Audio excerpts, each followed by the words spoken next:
Salut à tous et bienvenue sur Malte à propos.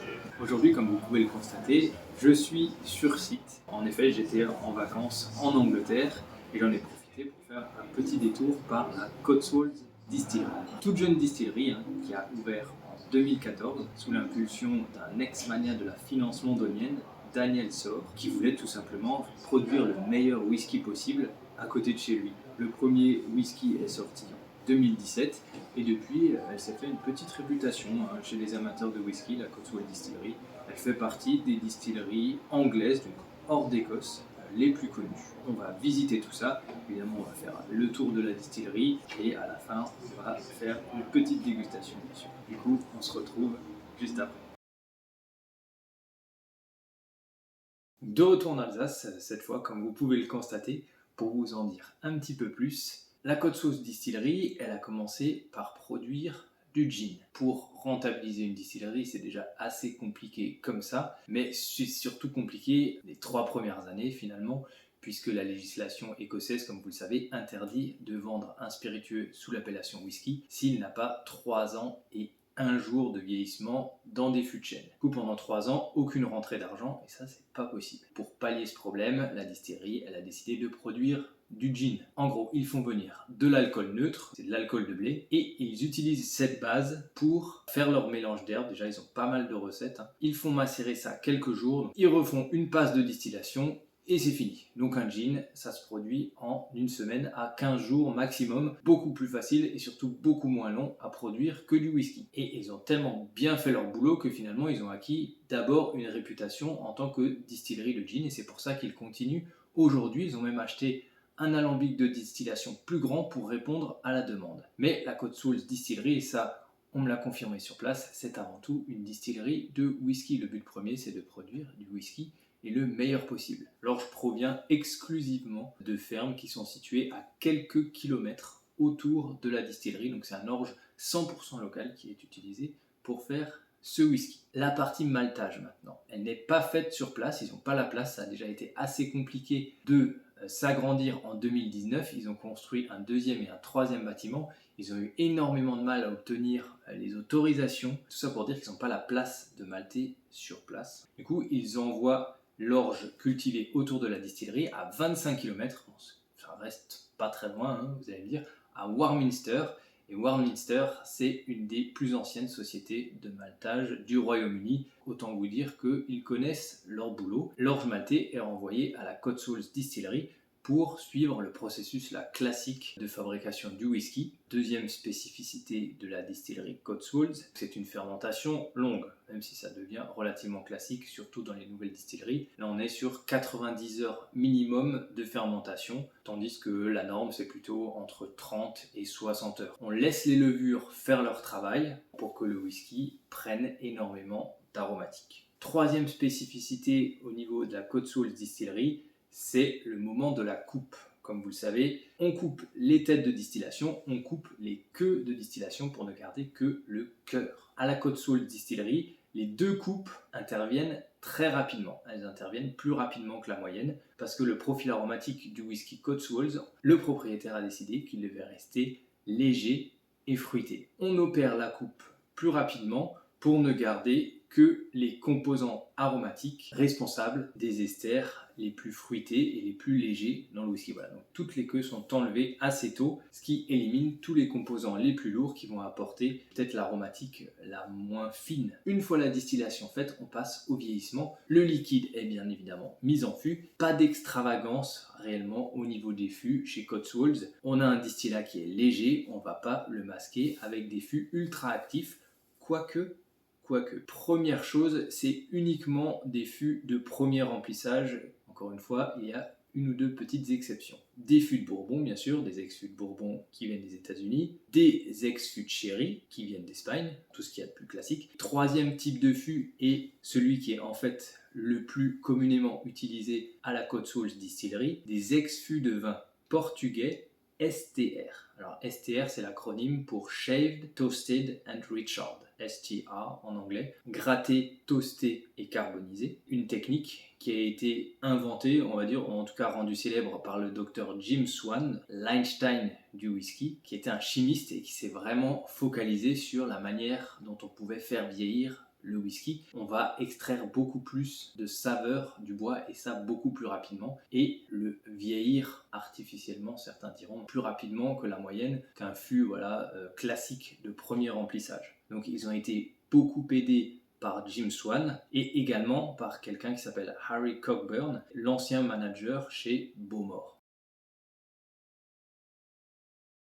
Lors de la fondation de la Cotswold Distillery, il y avait uniquement 4 distilleries anglaises. Aujourd'hui, elles sont 54. 54 distilleries de whisky en Angleterre. C'est énorme, rien qu'en Angleterre. Mais la Cotswold Distillery reste peut-être la plus célèbre de ces distilleries, avec d'autres, Bimber notamment à Londres, également The English Distillery. On m'a confirmé également que le marché s'était un peu tassé, que les quelques dernières années ont été exceptionnelles et que maintenant, que ce soit pour le gin mais surtout pour le whisky, le marché se tasse.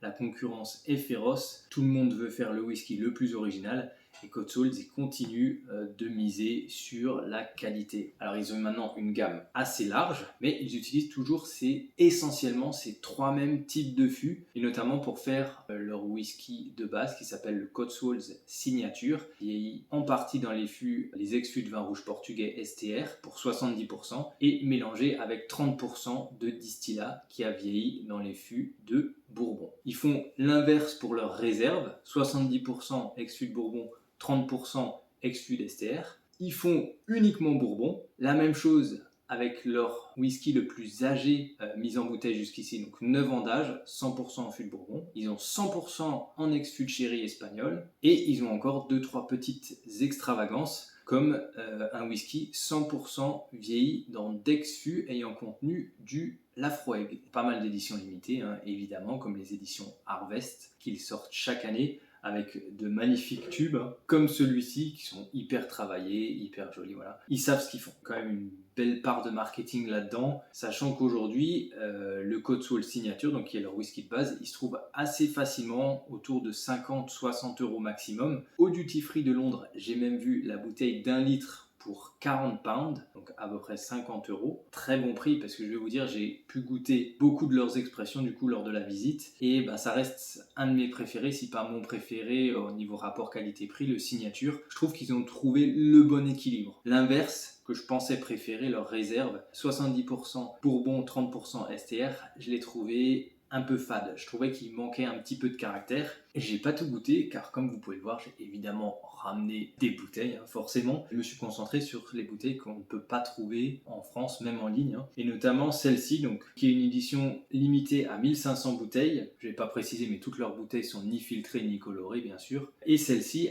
a passé l'intégralité de son vieillissement dans d'ex-fûts de chêne français ayant contenu du Pinot des Charentes. C'est une de leurs rares extravagances au niveau de l'utilisation des fûts. Donc je l'ai acheté, ça valait quand même 100 pounds.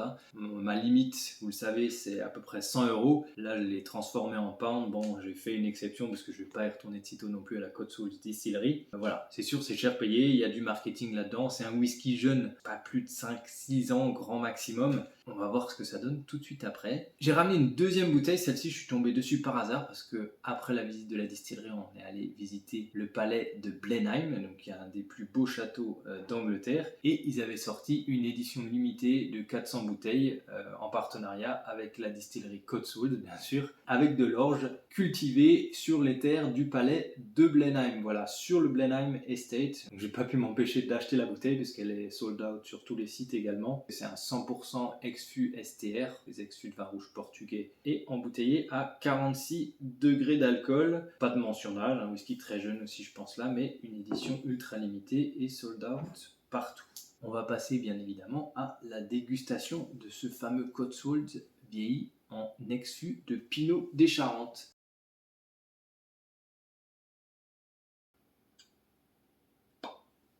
Très forte aromatique déjà, rien qu'au nez. Et vous aurez remarqué une très belle couleur également, très ambrée, très foncée, ni filtrée ni colorée bien sûr. Et cet embouteillage est embouteillé à la force du fût, 55 degrés d'alcool. Notre guide, qui était très sympathique au demeurant, m'a confié que c'était son préféré de la gamme.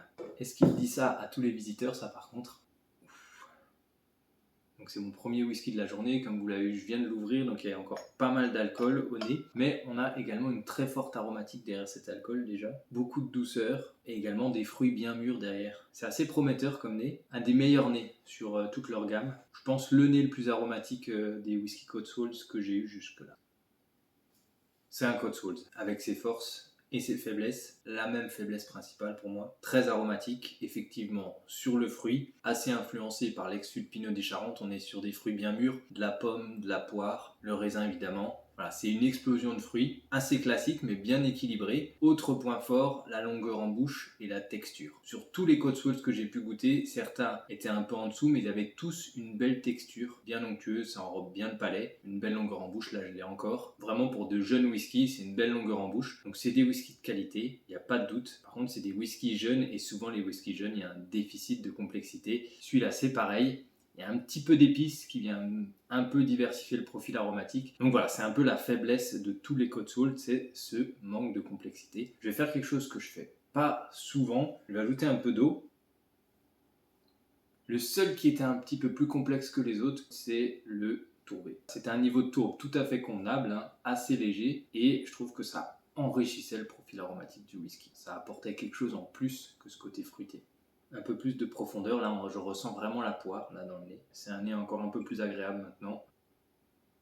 Ça améliore un peu la texture, ça améliore également l'équilibre et la profondeur. Ouais. Il me rappelle certains whiskies français que j'ai pu goûter. Il me rappelle également le Compass Box juvénile, vieilli en fût de Calvados, assez incisif quand même, avec une légère touche d'épices. Un bon choix franchement. Il aurait fait partie de mon trio de tête de toutes les expressions de la Cotswolds Distillery, donc avec le tourbé, je pense qu'il reste premier, et le signature. C'est tout pour la Cotswolds Distillery. Je vous laisse avec mon alter ego en Angleterre pour la conclusion. Ok, donc petit retour d'expérience sur cette visite de la Cotswolds Distillery. On a payé chacun 25 pounds pour faire le tour et la dégustation. Est-ce que ça les vaut? 1h30 de visite et ensuite la dégustation. Dans un premier temps, ils nous apportent un petit plateau avec uniquement le whisky de base, donc le Cotswolds Signature et le gin. Donc à ce moment-là, on se dit que 25 pounds, ça fait quand même cher payé juste pour déguster ça. Et en fait, ensuite, le guide nous ouvre le bar entièrement, c'est-à-dire qu'on a le choix de déguster n'importe quel whisky de la gamme Cotswolds, des whiskies de base jusqu'au plus exclusif. Là, je dirais que oui, ça les vaut effectivement. 25 pounds, ça reste cher, mais pour 1h30 de visite en live avec un guide qui était vraiment super bien et une dégustation du nombre de whisky que l'on souhaite, je trouve que c'est un bon rapport qualité-prix. C'est en pleine campagne, la distillerie est jolie, il y a un café, une boutique sympa. Donc voilà, le lieu vraiment vaut le détour en lui-même. On a l'occasion de faire de belles emplettes. Ma bouteille exclusive de la distillerie, un gin, 2-3 bricoles. Fortement recommandé cette visite de la Cotswolds Distillery. On se retrouve bientôt sur Malte à propos. Et puis bien sûr, en attendant, le plus important, portez-vous bien. Ciao.